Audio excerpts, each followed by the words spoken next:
नमस्कार साथियों, आप सभी का हार्दिक स्वागत, वंदन एवं अभिनंदन करता हूं आपके अपने YouTube चैनल मां शारदे एकेडमी में।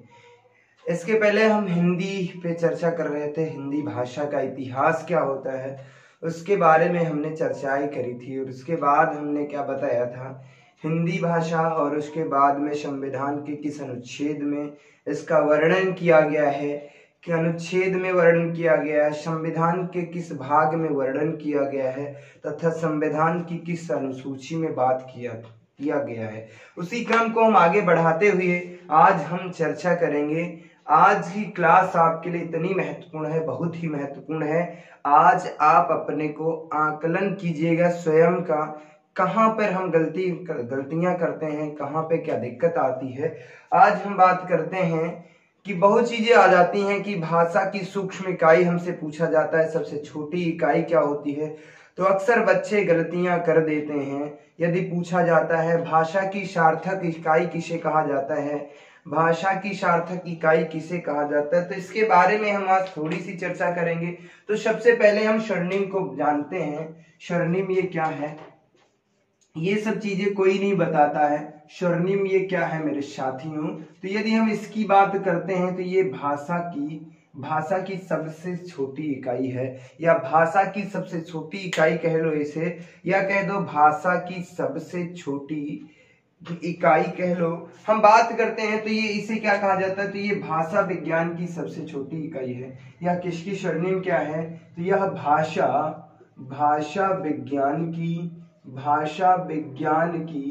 भाषा विज्ञान की सबसे छोटी इकाई किसे कहा जाता है मेरे साथियों, तो इसे ही कहा जाता है भाषा विज्ञान की सबसे छोटी इकाई। भाषा विज्ञान की सबसे छोटी इकाई किसे कहा जाता है मेरे साथियों, तो किसे कहा जाता है, ये बात समझ में आ गई होगी। स्वर्णिम को ही कहा जाता है भाषा विज्ञान की सबसे छोटी इकाई। अच्छा, एक बात और हम कहते हैं, इसका कोई प्रमाण नहीं है। क्या इसका कोई प्रमाण नहीं है, इसका कोई प्रमाण नहीं है। क्या है, प्रमाण नहीं है मेरे साथियों, ऐसा कहा गया है, प्रमाण नहीं है। ठीक है, अब हम बात करते हैं ये स्वर्णिम आखिरकार है क्या। तो इसकी परिभाषा के यदि बारे में हम थोड़ी सी चर्चा करते हैं, परिभाषा के बारे में थोड़ी सी चर्चा करते हैं, तो क्या होती है इसकी परिभाषा, तो इसके बारे में हम जानते हैं। तो हम क्या कहते हैं, इसकी परिभाषा के बारे में जब हम चर्चा करते हैं मेरे साथियों, तो हम बात करते हैं कि मुख के एक बार खुलने तथा बंद होने के मध्य जो हमारे मुख से ध्वनि निकलती है उसे ही क्या कहते हैं, स्वर्णिम कहते हैं। क्या कहते हैं, स्वर्णिम। तो मुख के, हम कह सकते हैं इसकी परिभाषा के बारे में, मुख के एक बार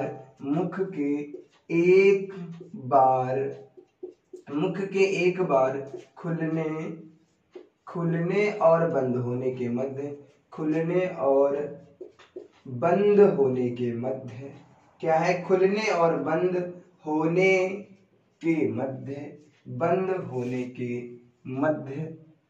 होने के मध्य हमारे मुख से, किसके, तो हमारे मुख से जो ध्वनि निकलती है, हमारे मुख से जो ध्वनि निकलती है उसे ही हम क्या कहते हैं, हमारे मुख से जो ध्वनि निकलती है उसे ही क्या कहते हैं, तो उसे ही क्या कहते हैं मेरे साथियों, स्वर्णिम कहते हैं। क्या कहते हैं, स्वर्णिम कहते हैं। तो इसकी हम जब बात करते हैं, तो यदि हमसे पूछा जाता है भाषा विज्ञान की सबसे छोटी इकाई क्या है, तो भाषा विज्ञान की सबसे छोटी इकाई क्या है, तो स्वर्णिम है। शायद ये जानकारी आपको नहीं हो, लेकिन आज के बाद यदि इस वीडियो को देखने के बाद आपको पूर्ण जानकारी हो जाएगी। और उसके बाद इसका कोई प्रमाण नहीं मिलता है, ये तो सत्य कथन है, इसका कोई प्रमाण नहीं है, ऐसा कहा गया है, लेकिन इस पे बहुत ज्यादा चर्चा नहीं करनी है। बट यहाँ से ये क्वेश्चन पूछा गया था, इसलिए हम इस पर बात कर रहे थे। ये क्वेश्चन पूछा गया आपसे, भाषा विज्ञान की सबसे छोटी इकाई किसे कहा जाता है, तो स्वर्णिम को कहा जाता है। ये आपके यूपी टीईटी में पूछा गया क्वेश्चन है, इसीलिए इसे हमने इस पे थोड़ी सी चर्चा करी है। उसके बाद अब हम ध्वनि की बात कर लेते हैं। हम बात क्या कर लेते हैं, ध्वनि की बात करते हैं। अच्छा, ध्वनि किसे कहते हैं मेरे साथियों? तो ध्वनि किसे कहते हैं उसके बारे में थोड़ी सी चर्चा करते हैं। तो यह भाषा की कैसी इकाई है? तो यह भाषा की तो भाषा की मौखिक इकाई को क्या कहते हैं? ध्वनि। भाषा की मौखिक इकाई है। यह कैसी इकाई है? तो यह भाषा की मौखिक इकाई है मेरे साथियों। भाषा की मौखिक इकाई किसे कहा जाता है? इकाई है। भाषा की मौखिक इकाई किसे कहा जाता है मेरे साथियों? तो किसे कहा जाता है? ध्वनि को ही कहा जाता है। भाषा की अप्रत्यक्ष इकाई किसे कहा जाता है? और इसे और क्या कहा जाता है? इसे कहा जाता है भाषा की, इसे कहा जाता है कि भाषा की अप्रत्यक्ष इकाई। कैसी इकाई? भाषा की अप्रत्यक्ष इकाई। अप्रत्यक्ष इकाई किसे कहा जाता है? तो भाषा की अप्रत्यक्ष इकाई किसे कहा जाता है मेरे साथियों? तो भाषा की अप्रत्यक्ष इकाई किसे कहा जाता है? तो इसे भी ध्वनि को ही कहा जाता है। और हम बात करते हैं भाषा की अप्रामाणिक इकाई किसे कहा जाता है? भाषा की अप्रामाणिक किसे कहा जाता है? क्या कहा जाता है? भाषा की अप्रामाणिक इकाई, अप्रत्यक्ष इकाई और यह अप्रामाणिक इकाई। अप्रामाणिक इकाई, अप्रामाणिक इकाई भी इसे ही कहते हैं। अप्रामाणिक इकाई किसे कहते हैं? इतनी सारी चीजें बात करते हैं और उसके बाद इसका कोई प्रमाण नहीं मिलता है, ऐसा कहा गया है। इसे क्या कहते हैं? तो भाषा की अप्रत्यक्ष इकाई किसे कहते हैं? ध्वनि को कहते हैं। भाषा की मौखिक इकाई किसे कहा जाता है मेरे लाल, मेरे साथियों? तो भाषा की मौखिक इकाई किसे कहा जाता है? ये ध्वनि को कहा जाता है। ये क्वेश्चन यहाँ से पूछा गया है, ये क्वेश्चन यहाँ से पूछा गया है कि भाषा की मौखिक इकाई किसे कहा गया है? तो भाषा की मौखिक इकाई किसे कहा गया है? ध्वनि। अच्छा, ये ध्वनि होती क्या है इसके बारे में हम थोड़ी सी चर्चा कर लेते हैं, थोड़ी सी चर्चा कर लेते हैं। तो इसके परिभाषा के बारे में यदि हम बात करते हैं, इसकी परिभाषा के बारे में यदि हम बात कर लेते हैं मेरे साथियों, तो जब हम परिभाषा के बारे में बात करते हैं, परिभाषा के बारे में बात करते हैं तो हमारे मुख के उच्चारण स्थानों को, हम यदि इसके परिभाषा की बात करते हैं तो हमारे मुख के उच्चारण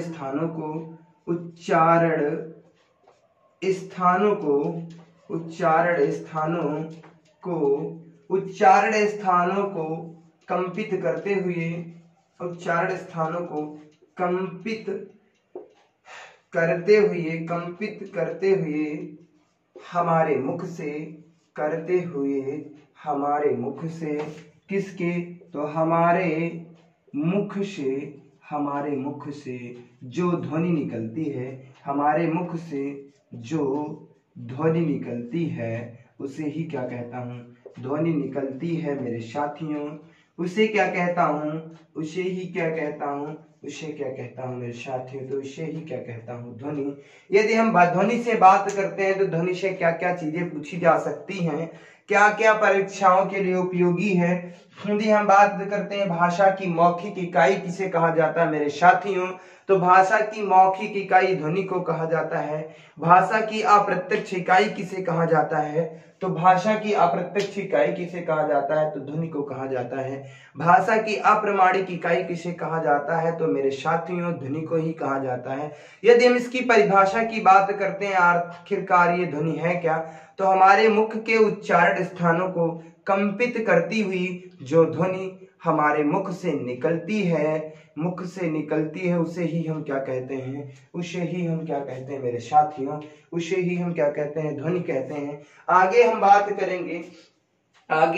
करते हैं ध्वनि के बाद हम बात करते हैं वर्ण की। इतनी इंपॉर्टेंट चीजें मैं बताऊंगा, शायद आपको अभी इतनी जानकारी ना हो। आज हम बात करते हैं इन पे, स्वर्णिम किसे कहते हैं, फिर ध्वनि किसे कहते हैं, उसके बाद वर्ण किसे कहते हैं, अक्षर किसे कहते हैं, इस पे हम थोड़ी सी चर्चा करेंगे। आज कुछ मेरा स्वास्थ्य बहुत अच्छा नहीं है, इसलिए तो शायद ये वीडियो बहुत अच्छी ना बन पाए, तो उसके लिए मैं माफी चाहता हूँ।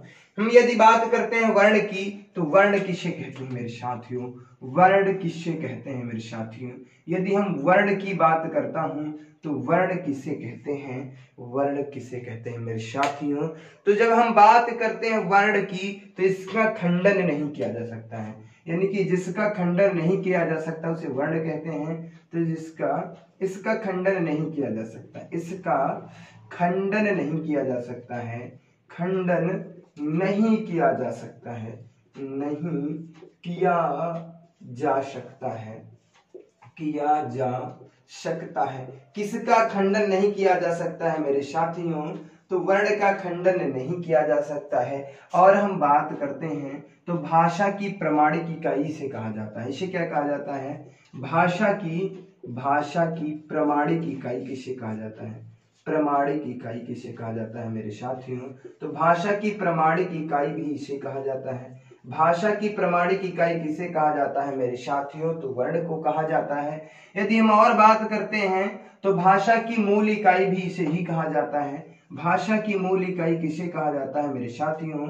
तो भाषा की मूल इकाई किसे कहा जाता है? तो इसे ही कहा जाता है, वर्ण को ही कहा जाता है। भाषा की मूल इकाई किसे कहा जाता है मेरे साथियों? तो वर्ण को कहा जाता है। यदि हम और बात करते हैं तो भाषा की लिखित इकाई किसे कहा जाता है? इसे और क्या कहा जाता है? भाषा की लिखित इकाई। भाषा की लिखित इकाई किसे कहा जाता है? तो वर्ण को ही कहा जाता है। भाषा की लिखित इकाई किसे कहा जाता है मेरे साथियों? वर्ण को ही कहा जाता है। और हम बात करते हैं व्याकरण की सबसे छोटी इकाई। यदि हम बात करते हैं व्याकरण की दृष्टि से, व्याकरण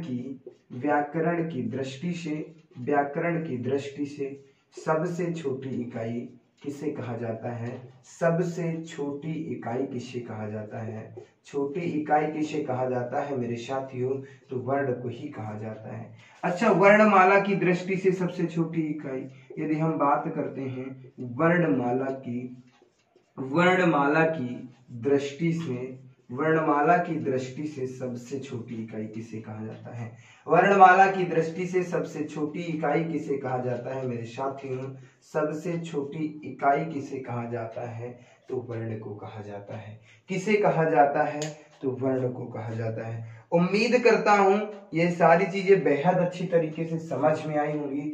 कोई दिक्कत नहीं है, यहाँ से क्वेश्चन पूछे जाते हैं, अक्सर पूछ लिया जाता है। भाषा की प्रमाणिक इकाई किसे कहा जाता है? भाषा की मूल इकाई किसे कहा जाता है? भाषा की लिखित इकाई किसे कहा जाता है? व्याकरण की दृष्टि से सबसे छोटी इकाई क्या है? वर्णमाला की दृष्टि से सबसे छोटी इकाई क्या है? इतने क्वेश्चन यहाँ से पूछे गए हैं, इतने क्वेश्चन आपके परीक्षा में यूपीटीईटी के एग्जाम में पूछे गए हैं। आप किसी भी प्रैक्टिस सेट को हल कीजिएगा तो आपको पता चल जाएगा कितना महत्वपूर्ण है। विस्तृत जानकारी हमने दे दिया है, सटीक जानकारी दे दिया है। आज से यदि वर्ण से कोई भी क्वेश्चन आता है तो इससे बाहर नहीं जाएगा, ये मैं गारंटी के साथ कहता हूं। यदि आप बेहद अच्छी तरीके से हमसे जुड़े हैं तो बेहतर से बेहतर जानकारियां आपको दी जाएंगी। और इतनी चीजें ये आसान नहीं होती हैं, इसके लिए बहुत ज्यादा मेहनत होती है इसके पीछे। यदि हम 30 से 35 मिनट की वीडियो में जो चर्चाएं करते हैं तो इसके पीछे कई घंटों की मेहनत होती है। एक एक पॉइंट नोट करना पड़ता है, विस्तृत व्याख्या तभी करनी पड़ती है। अब हम बात करते हैं वर्ण की, तो इसका खंडन नहीं किया जा सकता है। भाषा की प्रमाणिक इकाई किसे कहा जाता है? तो वर्ण को कहा जाता है। भाषा की मूल इकाई किसे कहा जाता है? तो वर्ण को कहा जाता है। भाषा की लिखित इकाई किसे कहा जाता है मेरे साथियों? भाषा की लिखित सबसे छोटी इकाई, भाषा की प्रमाणिक इकाई किसे कहा जाता है? भाषा की मूल इकाई किसे कहा जाता है? भाषा की सबसे छोटी मूल इकाई होगी। यहाँ पर ये लिख लेना, सबसे छोटी मूल इकाई, सबसे छोटी मूल इकाई होगी। हाँ, सबसे छोटी मूल इकाई। भाषा की सबसे छोटी लिखित इकाई किसे कहा जाता है? व्याकरण की दृष्टि से सबसे छोटी इकाई किसे कहा जाता है? व्याकरण की दृष्टि से सबसे छोटी इकाई किसे कहा जाता है? भाषा की प्रमाणिक इकाई किसे कहा जाता है मेरे साथियों? तो वर्ण को कहा जाता है। उम्मीद करता हूँ ये सारी चीजें बेहतर तरीके से समझ में आ रही होंगी, इसमें आपको किसी भी प्रकार की कोई दिक्कत नहीं है। अब हम बात करते हैं, यदि हम आगे बात करते हैं तो हम अक्षर की बात कर लेते हैं। वर्ण के बाद हमें किसे पढ़ना है? तो वर्ण के बाद क्या पढ़ना है? अक्षर को पढ़ना है। किसे पढ़ना है? अक्षर को पढ़ना है। किसे? तो अक्षर किसे कहते हैं? तो अक्षर किसे कहते हैं मेरे साथियों? तो अक्षर की जब हम बात करते हैं तो इसका खंडन नहीं किया जा सकता है। यदि हम अक्षर की बात करते हैं, मेरे साथियों यदि हम अक्षर की बात करते हैं मेरे साथियों, तो इसका खंडन नहीं किया जा सकता है, यानी कि जिसका खंडन नहीं किया जा सकता उसे क्या कहता हूं मैं, अक्षर कहता हूं। तो हम इसको लिख सकते हैं, इसका खंडन नहीं किया जा सकता, इसका खंडन नहीं किया जा सकता है, इसका खंडन नहीं किया जा सकता है, नहीं किया जा सकता है, इसका खंडन नहीं किया जा सकता है मेरे साथियों। यदि हम बात करते हैं कि इसका खंडन नहीं किया जा सकता है, तो अक्षर का खंडन नहीं किया जा सकता है। और हम बात करते हैं भाषा की, यह कैसी इकाई है, तो यह स्वर युक्त वर्ण है। इसे क्या कहता है, इसे स्वर युक्त वर्ण कहते हैं। क्या कहता हूं मैं, स्वर युक्त वर्ण। क्या कहता हूं मैं इसे, और क्या कहता हूं, स्वर युक्त वर्ण भी कहते हैं। किसे कहते हैं, तो स्वर युक्त वर्ण किसे कहते हैं, तो स्वर युक्त वर्ण जो होता है अक्षर होता है, इसे अमात्रिक वर्ण भी कहते हैं। इसे क्या कहता हूं मेरे साथियों, अमात्रिक वर्ण, अमात्रिक वर्ण भी कहते हैं। क्या कहते हैं, अमात्रिक वर्ण किसे कहते हैं मेरे साथियों। तो अक्षर को यहां से 3 चीजें मैं अक्षर के बारे में बताना चाह रहा हूं। तो अक्षर क्या है, तो जिसका खंडन नहीं किया जा सकता उसे अक्षर कहते हैं। यह कैसी इकाई है, स्वरयुक्त इकाई है, अमात्रिक इकाई है। कैसी इकाई है, अमात्रिक वर्ण है। अब हम बात करता हूं, एक शब्द ले लेता हूं जैसे कि राम। तो राम जब है, इसे अलग करता हूं तो ये क्या हो जाएगा, रा हो जाएगा, उसके बाद बड़ा आ हो जाएगा, उसके बाद माँ हो जाएगा, उसके बाद हम बात करते हैं तो छोटा आ जाएगा। इसमें कितने वर्ण हैं, तो इनमें इसमें कितने वर्ण हैं, इसमें 4 वर्ण हैं। कितने वर्ण हैं मेरे साथियों, 4 वर्ण हैं। और हम बात करते हैं जैसे कि हमने एक शब्द ले लिया, कमल ले लिया है। कमल में देखते हैं तो इसमें कितने वर्ण हैं, तो का है, फिर क्या हो जाएगा, क्या हो जाएगा मेरे साथियों, का के बाद क्या हो जाएगा, छोटा आ हो जाएगा, छोटा आ के बाद क्या हो जाएगा, माँ हो जाएगा, माँ में क्या है, आ के बाद क्या हो जाएगा, ला हो जाएगा, ला के बाद क्या हो जाएगा, आ होता है। अच्छा, जितने भी प्रत्येक व्यंजन होते हैं, उन सब में छोटा आ छिपा रहता है। यदि हम बात करते हैं यहाँ पे कितने वर्ण हो जाएंगे, तो 1 2 3 4 5 6 कितने वर्ण हो जाते हैं, 6 वर्ण हो जाते हैं मेरे साथ। उम्मीद करता हूँ ये सारी चीजें बेहद अच्छी तरीके से समझ में आ रही होंगी, इसमें कोई दिक्कत नहीं हुई होगी, आपको किसी भी प्रकार की कोई समस्या नहीं हुई होगी। अब हम बात करते हैं शब्द किसे कहते हैं। अब हम बात करते हैं शब्द किसे कहते हैं मेरे साथियों। वर्ड को हमने सबसे पहले स्वर्णिम को समझा, स्वर्णिम किसे कहते हैं, उसके बाद हमने समझा ध्वनि किसे कहते हैं, ध्वनि के बाद हमने समझा वर्ण किसे कहते हैं। वर्ण हमारे लिए इतना इम्पोर्टेंट है, बहुत ज्यादा है, बहुत चीजें वर्ण से पूछी जाती हैं। उसके बाद हमने आपसे चर्चा करी अक्षर किसे कहते हैं, उसके बाद हम अब चर्चा करेंगे आपसे शब्द किसे कहता हूं मेरे साथियों।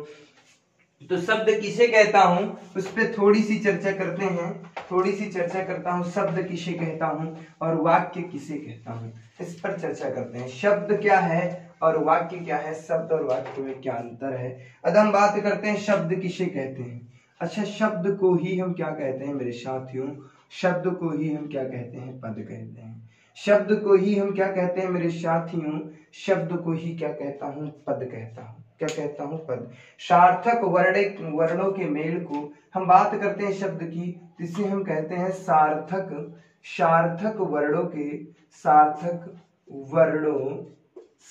वर्णों के समूह को क्या कहते हैं मेरे साथियों, सार्थक वर्णों के समूह को शब्द कहते हैं। क्या कहते हैं, शब्द कहते हैं। सार्थक वर्णों के समूह को मेरे साथियों क्या हम कहते हैं, तो शब्द कहते हैं। और हम बात करते हैं भाषा की सबसे छोटी सार्थक इकाई किसे कहा जाता है। यहाँ से ये क्वेश्चन पूछा जाता है, भाषा की सबसे छोटी सार्थक इकाई किसे कहा जाता है मेरे साथियों, तो इसे ही कहा जाता है सार्थक इकाई, इसे ही कहा जाता है। भाषा की सबसे छोटी सार्थक इकाई किसे कहा जाता है, ये आपकी परीक्षा में पूछा गया प्रश्न है, ये आपकी परीक्षा में पूछा गया प्रश्न है। भाषा की सबसे छोटी सार्थक इकाई किसे कहा जाता है मेरे साथियों? तो सार्थक इकाई किसे कहा जाता है? पद को कहा जाता है। अब हम बात करते हैं वाक्य। वाक्य किसे कहते हैं मेरे साथियों? तो वाक्य किसे कहते हैं? तो हम कह सकते हैं, हम क्या कह सकते हैं? शब्दों के व्यवस्थित मेल को ही हम क्या कहते हैं? वाक्य कहते हैं। शब्दों के व्यवस्थित मेल को ही हम क्या कहते हैं? वाक्य कहते हैं। शब्दों के, हम ऐसे भी कह सकते हैं शब्दों के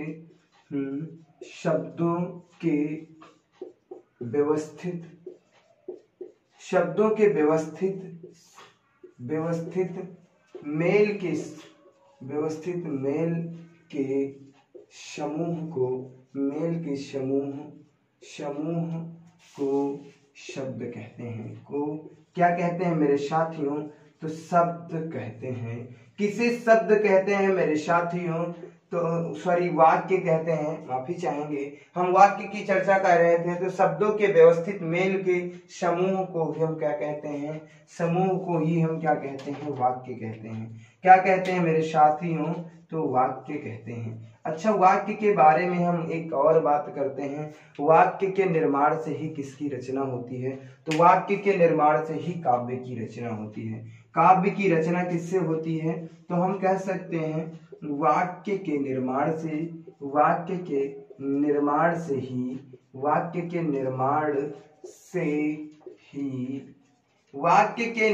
से ही किसकी रचना होती है? तो काव्य की रचना होती है मेरे साथियों।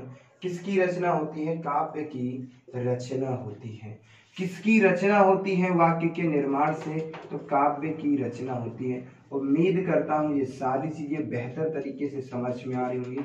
आप लोग प्रॉपर नोट्स बनाइए, कोई दिक्कत नहीं है, सारी चीजें आपको पढ़ाऊंगा। हमने भाषा पे विस्तृत व्याख्या कर ली। अब मैं गारंटी के साथ ये कह सकता हूँ, भाषा पे इससे ज्यादा कुछ भी नहीं पूछा जाएगा। वर्ण के बारे में मैंने जितना बता दिया, वर्ण का एक भी क्वेश्चन उससे बाहर नहीं जाएगा। अक्षर के बारे में जितनी चीजें जानकारी दे दी, इससे बाहर कुछ भी नहीं पूछा जाता है। यदि आप तैयारी कर रहे हैं तो आपको खुद पता चल जाएगा, इससे बाहर नहीं पूछा जाएगा। जितनी चीजें मैं बता देता हूं, सबसे अहम बात है कि हमें ये देखना है कि हमारा एग्जाम किस लेवल तक खेल रहा है। जिस लेवल तक खेल रहा है बस मुझे उतना ही पढ़ना है, और जितनी चीजें मैं बता रहा हूं इससे बाहर नहीं आएगा, मैं गारंटी लेता हूं। और हम बात करते हैं इसका एक क्रम क्या है, इस पे थोड़ी सी चर्चा कर लेता हूं। यदि क्रम क्या है इसका, यदि हम बात करता हूं तो सबसे पहले क्या है? तो स्वर्णिम है। स्वर्णिम के बाद में क्या है? स्वर्णिम के बाद ध्वनि है। क्या है मेरे साथियों? तो ध्वनि है। ध्वनि के बाद किसका बाद क्या है? अक्षर है। ध्वनि के बाद क्या है? वर्ण है। क्या है? वर्ण है। वर्ण के बाद क्या है मेरे साथियों? तो अक्षर है। अक्षर के बाद क्या है? तो अक्षर के बाद शब्द है, जिसे पद भी कहते हैं। और शब्द के बाद क्या है? वाक्य है। ये चीज याद रखना, कोई समस्या नहीं होगी, किसी भी प्रकार की कोई दिक्कत नहीं होगी, किसी भी प्रकार की कोई समस्या नहीं होगी, एक गारंटी के साथ मैं कहता हूँ। तो ये चीजें समझ में आ गई होंगी, उम्मीद करता हूँ बेहतर तरीके से समझ में आई होंगी। इसके बाद जो अगली वीडियो होगी हमारी हिंदी की, तो हम वर्णमाला पे विस्तृत व्याख्या करेंगे। भाषा पे इससे ज्यादा नहीं पूछा जाएगा मेरे साथियों। अब हम स्टार्ट करेंगे इसके बाद वर्णमाला। तो वर्णमाला में ऐसी चीजें बताऊंगा, उससे बाहर कुछ भी नहीं आएगा। तब तक आज की वीडियो में इतनी ही बात करेंगे। मिलते हैं आपको अगली वीडियो में एक नई शक्ति, एक नई ऊर्जा के साथ। तब तक के लिए बाय बाय, धन्यवाद। आप सब देखते रहिए इसी तरीके से ऑनलाइन क्लासें।